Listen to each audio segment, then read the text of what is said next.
Sa aking pagsisimula ay nais kong magpakilala. Ako ay isang dalaga, isang masbatenya.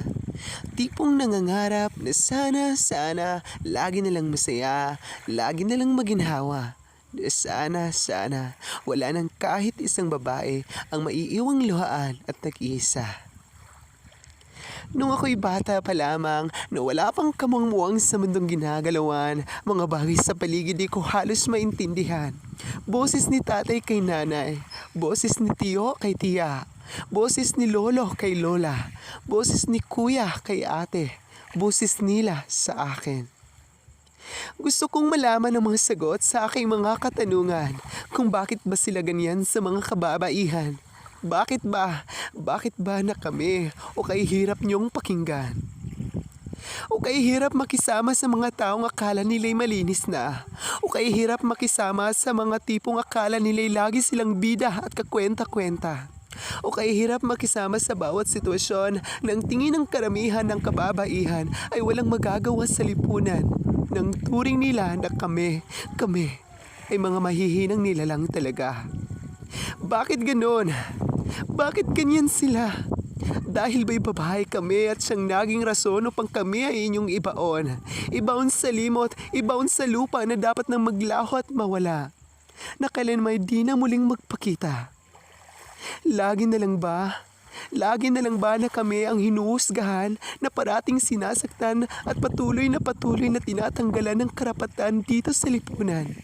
At ipinaparamdam na kaming mga kababaihan ay walang kwenta, walang halaga sa bawat tiktak ng orasan. Oo, aaminin ko. Kaming mga babae ay madaling manakit. Kaming mga babae ay madaling masaktan. Kaming mga babae ay madaling manghina sa tuwing kami ay inyong hinuhusgahan.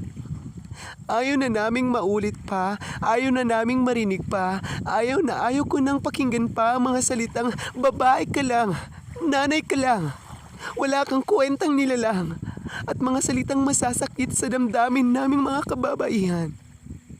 Paano naman kami? Oo, babae kami, ngunit may puso kaming maging masaya. May puso kaming maging malungkot at may puso kaming maaaring magdusa.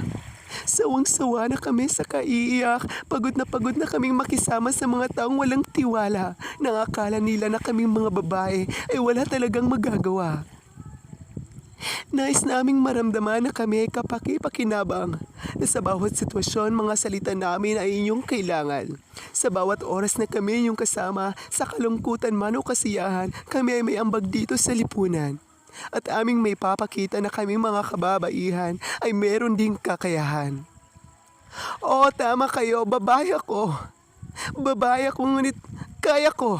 Kaya kong makipagsabayan sa probensyang ito. Kaya kong ipakita sa lipunan na meron akong magagawa sa masbating ito.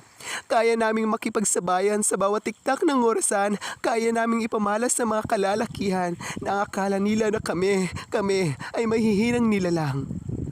Sawang-sawa na kami.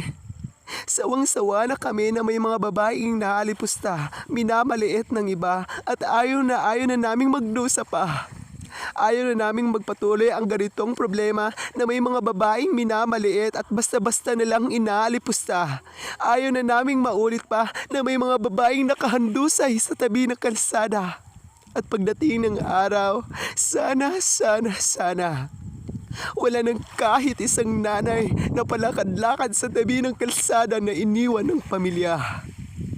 Ako si Juana, ang boses para sa lahat ng masbatenya.